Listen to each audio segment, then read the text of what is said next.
నేను యూజ్ చేసే నేచురల్ ఆయిల్ని చూసేయండి.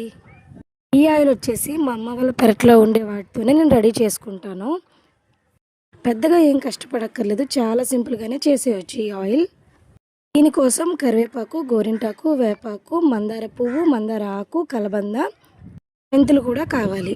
నేను ఇక్కడ 1/2 లీటర్ ఆయిల్తో చేస్తున్నాను. 1/2 లీటర్ కొబ్బరి నూనెకి 1/2 లీటర్ కన్నా తక్కువ ఆముదం అయితే వేసుకోవాలి. ఈ రెండింటిని మిక్స్ చేసుకొని కొంతసేపు అయితే బాయిల్ అవ్వాలి. ఆయిల్ వచ్చేసి కంపల్సరీగా మనం సిమ్లోనే చేసుకోవాలి, హై ఫ్లేమ్లో అస్సలు పెట్టకూడదు.